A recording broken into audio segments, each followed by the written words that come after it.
Kali ini gue akan membahas tentang sebuah mindset yang sangat luar biasa banget ya menurut gue ya. Karena gue sudah mempraktekkan satu mindset ini dan membuat gue lebih percaya diri, lebih bisa lepas, dan gue merasa juga lebih bisa meningkatkan value yang ada dalam diri gue. So, nama mindsetnya apa? Simak sampai akhir penjelasannya dan lu akan mendapatkan sebuah perubahan yang mantap. Oke? Hai! Sama Moses dari Mentor Public Speaking. Semuanya salam kenal. Kalau lu suka dengan konten-konten seperti presentasi, cara ngomong, cara jualan, cara bernegosiasi, dan cara kita bisa tampil depan panggung supaya makin keren, lu langsung aja subscribe channel ini ya. Kita mulai pembahasannya. Gue akan bagi ke dalam beberapa chapter. Yang pertama adalah definisi dari manipulasi itu apa. Kemudian chapter yang kedua adalah sampling atau contoh dari penggunaan mindset yang bakal gue sharing di video ini. Yang ketiga, gue akan membahas tentang gimana caranya meningkatkan percaya diri dengan menjadi seorang manipulator sukses. Dan yang keempat adalah cara manipulator mengakhiri permainan. Dan terakhir, nanti gue siapin di akhir aja ya. Gue bilang di akhir aja. So, chapter yang pertama adalah definisi dari manipulasi. Oke, ngomongin soal definisi ya. Jadi ini bukan kalimat baku ya, atau mungkin kita ngambil dari Kamus Besar Bahasa Indonesia. Tapi ini menurut gue pribadi ya, manipulasi itu intinya begini. Gimana caranya kita bisa ngendalin target, kita bisa mengendalikan lawan bicara kita, dan bisa menciptakan ketergantungan harus sama kita doang, bukan sama yang lain. Dan seringkali hasil dari tujuan tersebut ini bisa menciptakan efek superior dan membuat si manipulator bisa mengendalikan situasi permainan. Dan efek secara nggak langsungnya bisa menciptakan yang namanya kepercayaan diri dari si manipulator tersebut. Apakah teknik ini jahat? Tergantung. Wah, kesana kalau udah dengerin manipulasi, ada manipulatornya, ada si pelakunya, seringkali tuh kesana penjahat banget ya. Basically, menurut gua tergantung tujuannya, tergantung moralnya, tergantung hasil akhirnya seperti apa. Apakah merugikan orang tersebut, atau apakah sama-sama menguntungkan, atau ini ya, menguntungkannya cuman salah satu pihak doang, yang lain nggak dirugikan, cuman menguntungkannya cuman salah satu pihak doang. Nah, balik lagi, menurut gua kalau menguntungkannya salah satu pihak tanpa merugikan pihak-pihak lain, atau mungkin sama-sama menguntungkan, itu nggak apa-apa. Menurut gua teknik ini bagus-bagus aja ya, teknik manipulasi ya. Tapi kalau ada merugikan satu pihak atau orang lain, menurut gua itu menjadi kurang oke. Jadi yang salah bukan teknik manipulasinya, tapi tujuan akhirnya seperti apa ya. Jadi nggak ada salahnya kita belajar teknik ini untuk meningkatkan kepercayaan diri kita, membuat kita lebih happy, dan tentunya as a public speaker ini teknik dibutuhin banget sih. Oke, dari tadi gue ngomongin teknik apa sih sebenarnya? Sebenarnya ini adalah mindset ya. Teknik ini adalah mindset. Karena mindset yang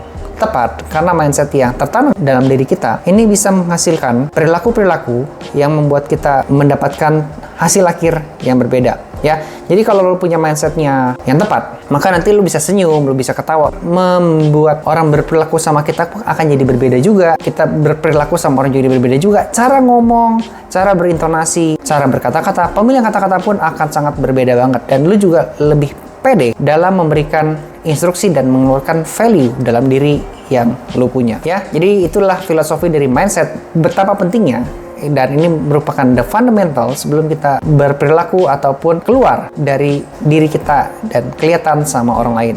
Nama mindsetnya adalah lu butuh gue, tapi gue nggak butuh lu. Oke? Saya ulangi, lu butuh gue, tapi gue nggak butuh lu. Gue kasih waktu 3 detik ya, coba lu renungin. Kira-kira mindset seperti ini apa sih maksudnya gitu kan? Ya, 3, 2, 1. Oke, ya. Paham nggak? Paham nggak? Ya, kalau nggak paham, mari kita get deeper dari penjelasan mindset yang satu ini. Jadi, mindset ini membuat kita akan lebih pede sama diri kita ya. Karena kita merasa kita nggak butuh orang lain, dan hasil akhirnya, apapun yang lu ngomong, apapun yang lo berikan sama mereka, apapun koneksi ataupun relasi yang terjadi ketika kalian bertemu, ngobrol bareng, lo nggak punya ekspektasi apapun, oke? Kata kuncinya adalah di ekspektasi. Orang sering kali itu kecewa, orang sering kali itu kesal, karena ketika dia mengeluarkan sebuah effort, mengeluarkan sebuah pemberian, gift, atau mungkin waktu, udah spend time, everything lah ya, mereka merasa harus langsung mendapatkan yang namanya timbal balik, pengennya cepet-cepet aja, dan hasilnya lo akan punya ketergantungan sama orang tersebut. Yes, ini bener banget ya, lu masih tergantung karena lu mendapatkan yang namanya timbal balik. Tapi ketika lu berhubungan sama orang dan lu memberikan value sama mereka tanpa punya ekspektasi apapun, hasil akhirnya terkadang orangnya malah cari lu balik ya. Jadi malah lu mendapatkan timbal balik dari orang tersebut, dianya merasa ketergantungan dan akhirnya lu punya koneksi, relasi dan networking yang lebih oke. Kita masuk ke chapter yang kedua, supaya lebih paham dan lebih punya gambaran seperti apa sih mindset ini kalau diterapin di dunia nyata. Dan kalau ngomongin soal aplikasi yang sudah terjadi di lapangan, contohnya adalah cewek yang dikejar-kejar sama cowok. Lo pernah lihat nggak seorang cewek nih ya, yang kayaknya gue nggak tahu apakah dia sudah ngerti teknik manipulasi ini apa enggak. Tapi dia bisa dandan, dia ngerti kalau cowok itu makhluknya visual banget, dia suka sama cewek seksi misalnya gitu ya. Terus mungkin cewek ini tuh juga senang nge-seks, oke? Gua anggap pemirsa di sini sudah 18 tahun ke atas ya, jadi sudah ngerti nih urusan nge-seks. Misalnya kan nge-seks itu adalah kebutuhan dasar manusia. Nah, anggap aja cewek ini juga senang nge-seks, tapi karena cewek ini bisa mengendalikan diri dia, bisa memaintain emosi dia, dan dia mungkin punya banyak cowok, punya banyak cadangan, ini membuat dia lebih percaya diri untuk nggak takut ditinggalin sama cowok siapapun. Oke, anggap aja seperti itu. Dan pada akhirnya dia punya perilaku yang menunjukkan kepercayaan diri. Dia tahu kebutuhan cowok apa, dia punya percaya diri yang bagus, dan pada akhirnya cowok yang dituju ataupun dijadikan target, dia bisa jadikan sebagai kerbau ya, dicocok hidungnya gitu ya. Maju gitu ya.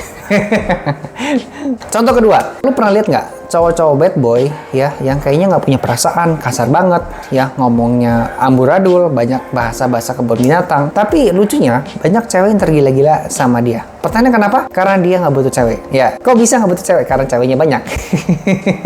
Jadi dia percaya diri untuk menunjukkan auranya, dan akhirnya mindset lu butuh gue, gue nggak butuh lu, itu tertanam di dia dan perilakunya seperti itu. Contoh ketiga, ini bisa terjadi juga di dalam dunia usaha atau dunia bisnis ataupun dunia sales ya, dunia sales. Ketika kita sudah punya banyak langganan, kita punya banyak customer, akhirnya kita kalau kehilangan customer cuma satu, kita akan lebih percaya diri. Bener nggak? Ya, bener ya. Jadi, lu berikan aja value yang terbaik, lu berikan aja senyuman terbaik, effort terbaik. Masalah nanti orang bakal beli sama lu apa enggak, itu gimana nanti. Dan lakukan ini ke banyak orang ya. Ketika lu berjodoh nih sama customer yang tertentu ya, customer tertentu yang sudah dijadikan target market, lu punya 5, punya 6, maka ketika customer ke-7 nggak mau berhubungan sama lu akan ya sudahlah gitu ya, santai lah.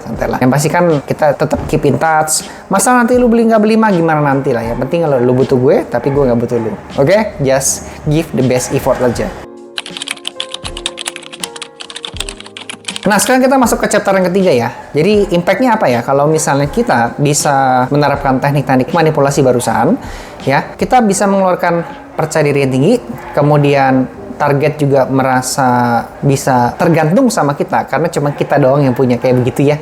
Jarang loh orang bisa punya mindset seperti itu. Nah, kita juga bisa memberikan all out diri kita secara lebih bagus ya. Value diri kita juga bisa keluarnya secara maksimal. Kita bisa mengeluarkan ide dari kepala kita lewat mulut ya, dengan gestur yang baik, yang bagus, dan orang bisa lebih paham dengan apa yang kita jelaskan, karena energi kita juga keluar tanpa harus tergantung hasil akhirnya seperti apa. Karena kan lu butuh gue nggak butuh lu. Nah, gue merasa sih di video ini gue sudah menjelaskan dengan keren, dengan luar biasa. Oke, ini dikit-dikit narsis lah ya. Nah, tapi kalau dirasa ada penjelasan gue yang kurang dapet dan lu merasa butuh dijelaskan lebih dalam, gue nggak tahu lu butuh dijelaskan lebih mana, yang lebih dalam yang mana gitu ya, lu langsung aja komen di kolom komentar. Nanti gue akan jawab pertanyaan yang lu berikan, dan gue akan jawab di dalam kolom komentar tersebut. Nah, kalau lo suka dengan seputar teknik-teknik manipulasi, cara membangun relasi, cara presentasi, ya cara kita networking, cara kita negosiasi, kemudian cara kita bisa tampil keren di atas panggung, langsung aja subscribe Mental Public Speaking. Oke? Kita ketemu lagi di video berikutnya. Jangan bosan-bosan untuk belajar teknik seperti ini, karena akan membuat diri kita lebih happy ke depannya. Sampai jumpa. Samuel Moses, Mental Public Speaking. Adios.